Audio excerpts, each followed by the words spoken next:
Abra o seu texto bíblico em Lucas 4, 18 a 21. O Evangelho de Jesus Cristo segundo Lucas, capítulo 4, versículos 18 a 21. O texto bíblico diz o seguinte: O Espírito do Senhor está sobre mim, pelo que me ungiu para evangelizar os pobres, enviou-me para proclamar libertação aos cativos e restauração da vista aos cegos, para pôr em liberdade os oprimidos e apregoar o ano aceitável do Senhor. Tendo fechado o livro, devolveu o assistente e sentou-se. E todos na sinagoga tinham os olhos fitos nele. Então passou Jesus a dizer-lhes: Hoje se cumpriu a escritura que acabais de ouvir. Pai, fala ao nosso coração nesta noite, nessa terça da esperança, que aquela palavra que o teu filho precisa receber, que a tua filha precisa ouvir, possa encontrar neste momento, neste lugar, em nome de Jesus. Amém. Jesus anuncia essa expressão, apregoar o ano aceitável do Senhor. Essa expressão tem a ver com chegou a hora, chegou o tempo, estou inaugurando uma nova estação, uma nova fase. É o ano da graça do Senhor, é o tempo do favor do Pai, o tempo em que o Senhor vai restaurar o seu povo. E nós vamos então usar para a tônica da nossa mensagem essa temática, a época da graça, porque é isso que o ano aceitável do Senhor quer dizer, a época da graça. Jesus estava no início do seu ministério. Ele fez a leitura do profeta Isaías. Nas sinagogas havia os pergaminhos e aqueles rolos eram abertos e o rabino, ou aqui no caso Jesus, fazia a leitura do texto. E ele, depois que leu, ele simplesmente se assentou e diz: hoje se cumpriu a escritura que vocês acabaram de ouvir. No texto subsequente, vocês vão entender que, por causa disto, Jesus quase que foi empurrado de uma montanha que tem lá neste lugar em Nazaré. Quando você vai para a Terra Santa, você vai lá em Nazaré, existe um lugar muito alto em que você vê o Vale do Armagedon, e lá tem esse lugar onde Jesus ser empurrado porque ele falou uma heresia dentro da visão dos rabinos e dos judeus da época. Mas não era chegada a hora dele, então isto de fato não aconteceu, até que foi o momento da cruz. Mas a época da graça, esse ano aceitável do Senhor, eu queria dizer três coisas: que ele foi anunciado, ou a época da graça foi anunciada, ela foi também inaugurada em Cristo, e ela foi evidenciada pelo ministério do Messias. Vamos começar pensando que a época da graça foi anunciada. A ideia aqui é de que alguns anos antes, mais ou menos 600 anos antes, um profeta se levantou chamado Isaías, cujo nome significa Deus é a salvação, e ele proclamou sobre o Messias. Interessante que Isaías profetizou num período muito crucial da história. Uma época da história de Israel, haviam dois reinos, o do norte e o do sul, e ele ficou no reino do sul, cuja capital é Jerusalém, e ele profetizou para o reino de Judá. O reino do sul chama reino de Judá. E ele viveu numa época difícil porque o pessoal apostatava da fé. Começou a introduzir deuses estranhos, haviam lugares secretos para cultos pagãos, e o rico oprimia o pobre, dentro do contexto de Isaías. As mulheres negligenciavam as suas famílias pela busca do prazer carnal. Muitos dos sacerdotes e profetas também, nesse período, tornaram-se bêbados e queriam agradar as pessoas mais do que a Deus. Então estava claro para o profeta Isaías que aquela aliança que Deus fizera e realizara com o seu povo estava sendo descaracterizada, inteiramente violada, e que, dentro da visão do profeta Isaías, o castigo iminente de Deus não tinha como fugir. E de fato aconteceu, porque o reino do sul foi para Babilônia, o reino do norte foi levado pelos assírios. Pois bem, a tradição diz que esse profeta Isaías foi martirizado. Por isso que inclusive em Hebreus, quando fala em Hebreus 11 sobre a galeria dos heróis da fé, se menciona que muitos foram cerrados pelo meio. E a tradição entende que possivelmente o profeta Isaías tenha sido martirizado desta forma. Agora, quais foram as profecias messiânicas que falavam no Messias, que falava do ungido? Porque a mesma palavra Cristo Ungido é a mesma palavra hebraica. Cristo é grego, ungido, e hebraico, Messias. O que é que Isaías profetizou sobre o Messias? Quando você pega os profetas do Velho Testamento, vocês vão perceber que um profeta mais messiânico é o profeta Isaías. O profeta que fala mais do Messias, o profeta que fala mais de Cristo, o profeta que fala mais de Jesus é o profeta Isaías. Ele mesmo está lá no texto de Isaías: o Senhor mesmo vos dará um sinal, e eis que a virgem conceberá e dará à luz ao menino chamado Emanuel. E você vê no Evangelho que o seu nome será Emanuel, que significa Deus conosco.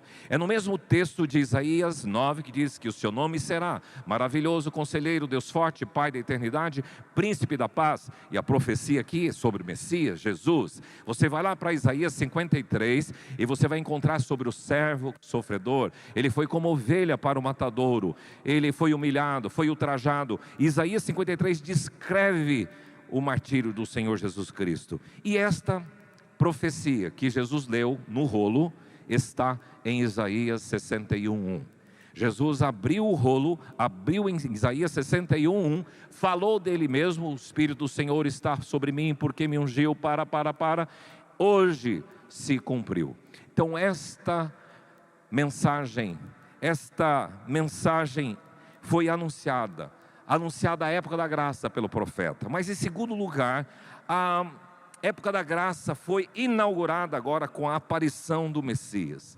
E aqui nós temos Jesus em Nazaré, Jesus numa sinagoga, Jesus quase assassinado depois dessas palavras, estava aqui no início do ministério do Senhor Jesus.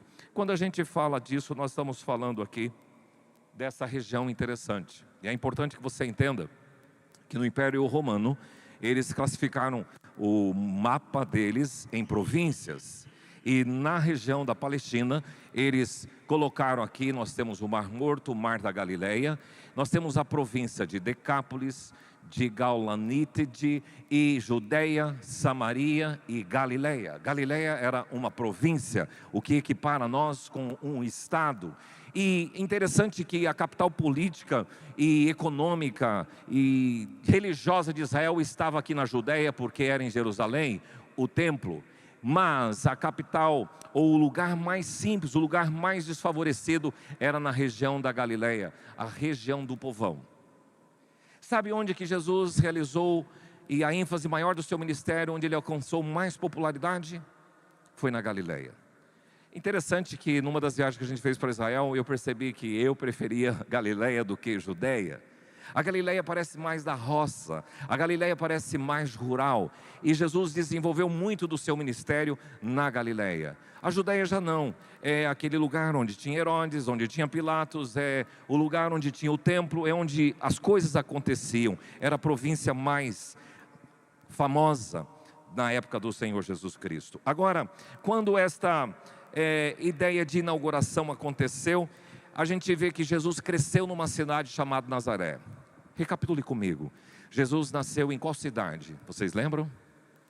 Foi uma estrela e parou lá naquela cidade. Qual era a cidade? Belém, da Judeia, província da Judeia. Dali ele teve que fugir porque ia se matar todas as crianças abaixo de 2 anos daquela cidade de Belém. E Jesus vai com seus pais para o Egito. Depois eles voltam para Belém? Não, eles voltam para Nazaré. Então a infância de Jesus, depois que eles voltaram do Egito, a adolescência de Jesus, até os 30 anos, quando ele inicia o seu ministério, se desenvolveu em Nazaré. Nazaré era um lugar conhecido. Nazaré tinha 20 mil habitantes aproximadamente, e foi lá que Jesus fez todo o seu ciclo de relacionamento. A única coisa que a Bíblia fala sobre a infância e a adolescência de Jesus foi quando ele foi para Jerusalém fazer o Bar Mitzvah. Quando uma criança judia fazia 12 anos, ele participava de um rito chamado Bar Mitzvah, ou Bar Mitzvah, que é filho da lei.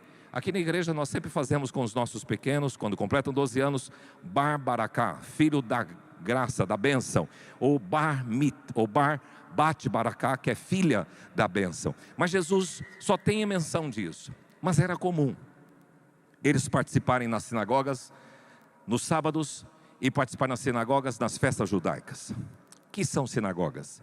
São pequenas igrejas judaicas.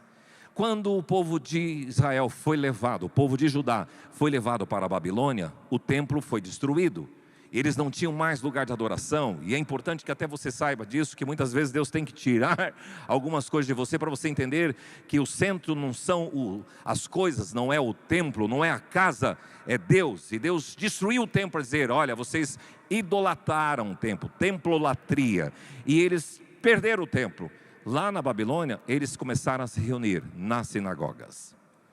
E quando Jesus vem, naquela região então tem as sinagogas, onde os rabinos liam a lei e explicavam a lei. Interessante que sempre nas sinagogas as leituras eram messiânicas. Falavam de Jesus, do Cristo, não de Jesus, porque eles não tinham esse nome, Jesus Salvador, mas o Cristo, o Messiá. Eles falavam sobre isso. E o texto diz, versículo 16, que você... no texto que eu li, indo para Nazaré, onde fora criado, entrou num sábado na sinagoga, conforme o seu costume. Então Jesus era um assíduo frequentador da igreja. Jesus era um assíduo frequentador da sinagoga. E conforme o costume dele, ele foi nesse dia. E lá fez essa leitura messiânica. Então a gente viu que a época da graça foi anunciada pelo profeta. Segundo lugar, a época da graça foi inaugurada pelo Messias. Mas terceira coisa, a época da graça foi evidenciada através da declaração de Jesus, que aborda 4 itens importantes do que é a missão de Jesus. E ele vai falar dos pobres, vai falar dos cegos, vai falar também dos desalentados, vai falar da boa notícia, porque ele fala dos oprimidos também e dos cativos. A época da graça é evidenciada, por que ela é evidente em Cristo? Primeiro, e é esse tema que eu queria que você gravasse comigo, porque ele é pertinente a você e a mim. A época da graça é evidenciada pela libertação aos cativos. Foi isso que o Senhor Jesus diz: o Espírito do Senhor está sobre mim, pelo que me ungiu para evangelizar os pobres, a libertação aos cativos. A ideia de que o Senhor Jesus promoveu aqueles que eram prisioneiros, aqueles que eram colocados no calabouço e no cárcere, libertação, livramento da prisão. Literalmente é isso. Pessoas que estavam presas nos cárceres, e aqui não está dizendo literal, aqui está dizendo de alguns cárceres que algumas pessoas enfrentam, cárceres emocionais, calabouços históricos. E o Senhor Jesus então trabalha nesses meandros da sua vida. Gente que até hoje está aprisionada na culpa, alguma coisa errada que fez e se sente culpado e está aprisionado. O Senhor Jesus vem e liberta essas pessoas cativas. Gente que está aprisionada na vergonha, alguma coisa que lhe trouxe vergonha, mas que continua ali. O Senhor Jesus te liberta da vergonha, te liberta do erro, te liberta do passado, te liberta do pecado. Ouçam, a época da graça chegou e Jesus traz libertação, remissão das prisões emocionais que te acorrentam. Mas também o texto diz que o Senhor Jesus, na época da graça, que foi evidenciada nele, trouxe boa notícia aos desamparados. No texto bíblico aí nós encontramos essa expressão que Jesus foi e evangelizou. Trouxe para pregar. A palavra evangelizar significa trazer boas notícias. A palavra desamparados, noutra tradução diz pobres, e a palavra grega é pitoko. O Senhor Jesus veio trazer uma boa notícia aos pitocos, aos desamparados, aos humildes, àqueles que não têm nenhuma estrutura, aqueles que são reduzidos à pobreza, à posição, sem influência alguma, destituídos de virtudes, desamparados, impotentes, necessitados. E aqui não é sentido econômico, novamente gente pobre de espírito. Mateus 5, bem-aventurados os humildes de coração, os pobres de espírito, numa outra tradução, porque deles é o reino dos céus. O Senhor Jesus veio trazer boa notícia àqueles que se sentem arrebentados, pobres, desprezíveis numa sociedade, os pobres de espírito. Ele faz isso com os cativos emocionais. Mas em terceiro lugar, a época da graça é evidenciada também pela restauração da visão.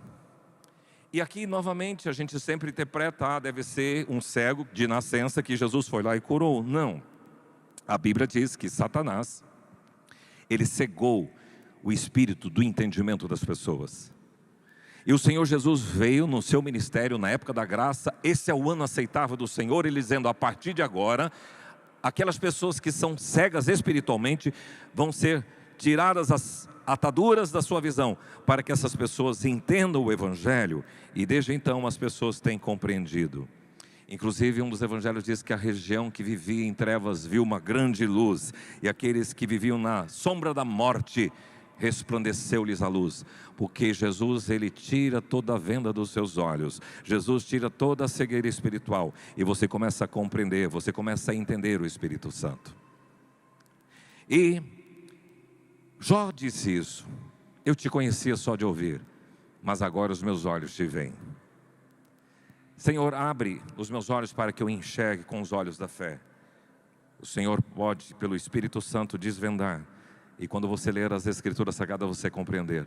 Muitas pessoas não entendem a palavra, porque não foram desvendadas dos seus olhos, elas estão cegas espiritualmente. Quando eu olho para o mundo que você está vivendo, perdido, pessoas cometendo todo tipo de delito, pessoas sendo traindo o seu casamento, pessoas vivendo na pornografia, pessoas entregues no crack, pessoas entregues nas drogas, pessoas se desencontrando, filhos não obedecendo aos seus pais, todo tipo de mazela é por cegueira espiritual.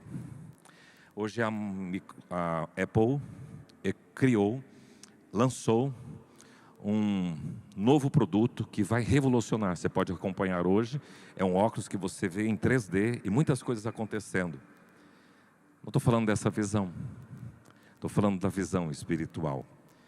E a época da graça, ela é evidenciada também pela libertação dos cativos ou dos oprimidos. Jesus uma vez fez um convite em Mateus 11: ó, vinde a mim os cansados e oprimidos, e eu vos aliviarei. A palavra que ele utiliza aqui para libertar os oprimidos significa livrar da escravidão, da opressão, do jugo que pecados, que vícios trazem para a sua vida. Oprimido quer dizer quebrado, despedaçado, machucado, arrebentado, golpeado. O Senhor Jesus, Ele diz: eu vim, o Espírito Santo está sobre mim para proclamar isso, libertação aos oprimidos. E Jesus faz isso. Vejam então comigo. A época da graça, ela é importante para mim e para você. Este é o ano aceitável do Senhor. Desde que Jesus leu aquele livro na sinagoga de Nazaré, ele falando de Isaías, a partir de então ele diz: a partir de agora, a época da graça começou. Foi anunciada pelo profeta Isaías, foi inaugurada pelo Senhor Jesus e foi evidenciada pela mensagem, pela missão do Messias, com 4 aspectos que vão atingir a vida dos pobres, dos cativos, dos cegos e dos oprimidos.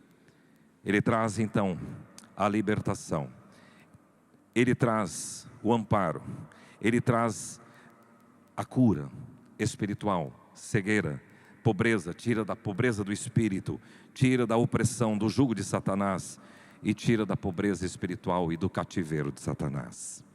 Eu queria convidar você a se colocar em pé e experimentar isso na sua vida. Porque o que Jesus proclamou em Nazaré não é algo para aquela época. É uma boa notícia para muita gente. A Terça da Esperança para nós é um lugar onde pessoas têm vindo para encontrar Jesus. E nós queremos que você encontre Jesus neste lugar. Que o Espírito Santo realmente haja no seu coração para acontecer tudo que Jesus declarou nesse texto. Ele vai trazer boa notícia para você que se sente pobre e desamparado, espiritualmente dizendo. Ele vai proclamar libertação a você que se sente preso, alguns traumas emocionais na sua história. Ele vai também restaurar a sua cegueira espiritual. Ele vai trabalhar na sua vida para pôr em liberdade todos aqueles que se sentem oprimidos e machucados. Como que ele faz isso? O Espírito Santo está sobre mim. O mesmo Espírito que estava em Cristo Jesus é o mesmo Espírito que atua hoje neste lugar.